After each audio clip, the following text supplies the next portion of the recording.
ನೋಡ್ತಾ ಇದ್ದೀರಾ CBT Kannada TV. Mandya ಜಿಲ್ಲಾ ಪೊಲೀಸ್ ನೇತೃತ್ವದಲ್ಲಿ ಮಂಡ್ಯ ಪೊಲೀಸ್ ಉಪವಿಭಾಗದ ಜನಸಂಪರ್ಕ ಸಭೆ ಎಸ್ಪಿ ಮಲ್ಲಿಕಾರ್ಜುನ್ ಬಾಲದಂಡಿರವರ ನೇತೃತ್ವದಲ್ಲಿ ನಡೆಯಿತು. ನಗರದ ವಿವೇಕಾನಂದ ರಂಗಮಂದಿರದಲ್ಲಿ ಶನಿವಾರ ಸಂಜೆ 6 ಗಂಟೆಯಲ್ಲಿ ನಡೆದ ಸಭೆಯಲ್ಲಿ ಸಾರ್ವಜನಿಕರು, ಸಂಘ ಸಂಸ್ಥೆಗಳ ಪದಾಧಿಕಾರಿಗಳು ತಮ್ಮ ಅಹವಾಲು ಸಲ್ಲಿಸಿದರು.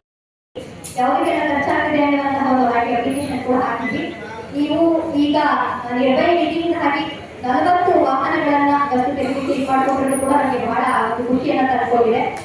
ಸೊ ಮುಂದೆ ಕೂಡ ಭೂಷಣ್ ಭರವಸೆ ಅವರು ಇದ್ದಂಥ ಸಂದರ್ಭದಲ್ಲಿ ಅವ್ರು ಮಾಡಿರುವಂಥ ಕೆಲಸಗಳನ್ನ ನಾವು ಇವತ್ತು ಕೂಡ ನೆನೆಸ್ಕೊಂಡಿದ್ದೀವಿ. ಅದರ ಆಚೆಗೆ ಇನ್ನೂ ಬೇರೆ ಬೇರೆ ಅಧಿಕಾರಿಗಳು ಬಂದು ಅವರವರದೇ ಕಾರ್ಯವೈಶಲ್ಯದಲ್ಲಿ ಕೆಲಸ ಮಾಡಿದ್ದಾರೆ. ನಾವು ಸುಮಾರು ಒಂದಷ್ಟು ಬೇಡಿಕೆಗಳನ್ನ ನಾವು ಪ್ರತಿ ಜಿಲ್ಲಾ ಪೊಲೀಸ್ ವರಿಷ್ಠಾಧಿಕಾರಿಗಳು ಬಂದಂಥವ್ರ ಹತ್ರ ನಾವು ಬಿಡ್ತಾ ಇದ್ದೀವಿ.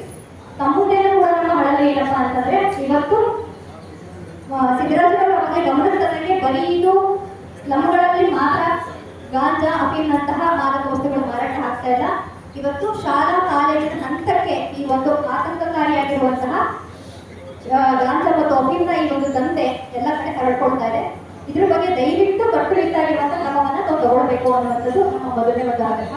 ಎರಡನೇದಾಗಿ, ನಾವು ಹಿಂದೆ ಇದ್ದಂಥ ಸಂದರ್ಭದಲ್ಲಿ ಜಿಲ್ಲಾ ಪೊಲೀಸ್ ವರಿಷ್ಠಾಧಿಕಾರಿಗಳಾದಂಥ ಭೂಷಣ್ ಭರವಸೆ ಅವರು ಒಂದು ಕ್ರೈಮ್ ಸಭೆಗಳನ್ನ ಮಾಡ್ತಾ ಇದ್ರು. ಇವತ್ತು ಇದೇನು ಆಯೋಜನೆ ಮಾಡಿದ್ರಿ, ಇದೇ ನಿಟ್ಟಿನಲ್ಲಿ ಕ್ರೈಮ್ ಸಭೆಗಳನ್ನ ಆಯೋಜನೆ ಮಾಡ್ತಾ ಇದ್ರು. ಪ್ರತಿ ತಾಲೂಕುಗಳಿಂದಲೂ ಕೂಡ ಅಲ್ಲಿರುವಂತಹ ಪೊಲೀಸ್ ಅಧಿಕಾರಿಗಳನ್ನ ಕರೆಸಿ ತಾಲೂಕಿನಲ್ಲಿ ಯಾವ ಮಟ್ಟದ ಕ್ರೈಮ್ಗಳಾಗಿದ್ದಾವೆ, ಕಡಿಮೆ ಆಗ್ತಿದ್ದಾವ, ಜಾಸ್ತಿ ಆಗ್ತಿದ್ದಾವ ಅಂತ ಮಾಹಿತಿಗಳನ್ನ ತಗೊಂಡು ಅಲ್ಲಿ ತಾಲೂಕು ವೈಸು ಅಲ್ಲಿ ಆಗುವಂತ ಸಮಸ್ಯೆಗಳಿರ್ಬೋದು ಎಲ್ಲವನ್ನು ಕೂಡ ಗಮನಕ್ಕೆ ತಗೊಂಡು ಅದಕ್ಕೆ ಪರಿಹಾರ ಕೊಡುವಂತ ಕೆಲಸವನ್ನ ಮಾಡ್ತಾ ಇದ್ರು.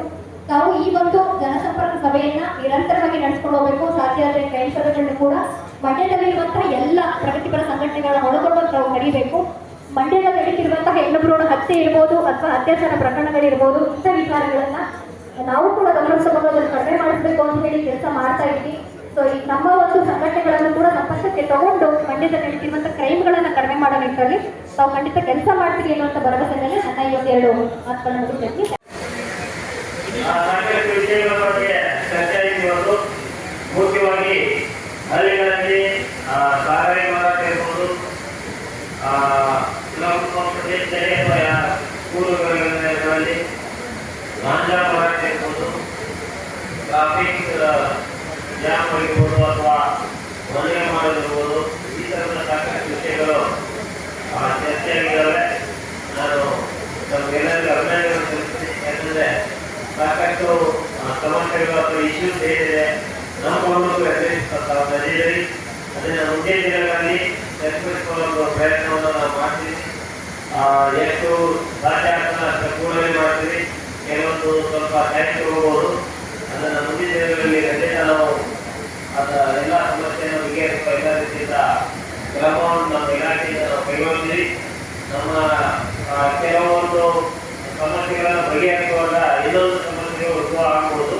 ಅಂತಂದ್ರೆ ಕೆಲವೊಬ್ಬರಿಗೆ ತೊಂದರೆ ಆಗ್ಬೋದು. ಏನೋ ನಾವು ಮದುವೆ ಮಾಡಿದ್ರೆ ಕೆಲವೊಬ್ಬರಿಗೆ ವ್ಯಾಪಾರ ಕಡಿಮೆ ಆಗ್ತದೆ ಅಂತ ಹೇಳ್ತಾರೆ, ಅಥವಾ ಚೆಕ್ಪೋಸ್ಟ್ ಹಾಕಿದ್ರೆ ಕೆಲವೊಂದು ಬಿಸ್ನೆಸ್ ಕಡಿಮೆ ಆಗಿದೆ ಅಂತ ಹೇಳ್ತಾರೆ, ಅಥವಾ ಅಕ್ಕದವರಿಗೆ ಆ ಒಂದು ಜಾಗದಲ್ಲಿ ನಾವು ಬಿಡಿಸಿ ಬೇರೆ ಕಡೆ ಬಿಡಿಸಿದ್ರೆ ಅವ್ರಿಗೂ ಸಮಸ್ಯೆ ಆಗ್ತದೆ ಅಂತ ಹೇಳ್ತಾರೆ. ಈ ಥರದ ಸಮಸ್ಯೆಗಳು ಇದ್ದೇ ಇರ್ತವೆ. ಆದರೂ ಸಹಿತ ಸಾಧ್ಯವಾದಷ್ಟು ಎಲ್ಲರಿಗೂ ಅನುಕೂಲವಾಗುವ ರೀತಿಯಲ್ಲಿ ಏನು ಮಾಡಬೇಕು ಅದನ್ನು ನಾವು ನಿಮ್ಮ ಸಮಸ್ಯೆಗಳಲ್ಲಿ ಜೊತೆ ಸಮಾಲೋಚನೆ ಮಾಡಿ ಆ ಸಂಬಂಧಪಟ್ಟ ಸ್ಥಳಕ್ಕೆ ನಾವೇ ಬಂದು ಅದನ್ನು ಬಗೆಹರಿಸುವ ಒಂದು ಪ್ರಯತ್ನ ನಾವು ಮಾಡ್ತೀವಿ. ಅದಕ್ಕೆ ನಿಮ್ಮೆಲ್ಲ ಸಹಕಾರ ನಮ್ಮ ಇಲಾಖೆ ಜೊತೆಗೆ ಇರಲಿ ಅಂತ ಹೇಳ್ತಾ, ಇವತ್ತಿನ ದಿನ ಸಾಕಷ್ಟು ಸಂಖ್ಯೆಯಲ್ಲಿ ನಾವು ಬಂದು ನಮ್ಮ ಇಲಾಖೆಗೆ ಸಾಕಷ್ಟು ಸಲಹೆ ಸೂಚನೆಗಳನ್ನು ಕೊಟ್ಟಿದ್ದೀರಿ. ಮತ್ತೊಮ್ಮೆ ನಮ್ಮ ಮಂಡ್ಯ ಜಿಲ್ಲಾ ಪೊಲೀಸ್ ಎಲ್ಲ ನಮಗೆಲ್ಲರಿಗೆ ಅಭಿನಂದನೆಗಳನ್ನು ಸಲ್ಲಿಸಿ ನಾನು 2 ಮಾತು ಕೊಟ್ಟಿದ್ದೇನೆ. ಮತ್ತೆ ಯಾವುದಾದ್ರೂ ಕೇಸ್ನಲ್ಲಿ ಹಿಂಗಂತ ಹೇಳಿದ್ರು ಆಮೇಲೆ ವಸೂಲು ಮಾಡಿದ್ದಾರೆ ಯಾವ ಕಂಪ್ಲೇಂಟ್ ಮತ್ತೆ ಯಾವ ಕಂಪ್ನಿಗಳು ಇದ್ದಾರೆ ಮಾಹಿತಿ ಮಣಿಪುರದವರು ಸ್ವಲ್ಪ ಸೊಪ್ಪು ಮಾಡಿಕೊಂಡು ಈಗ 15% ಅವ್ರ ಬಡ್ಡಿ ಆಗ್ತಾರೆ. ಅವ್ರನ್ನ ಕರ್ಕೊಂಡ್ಬನ್ನಿ ಖಂಡಿತ ನಾಳೆ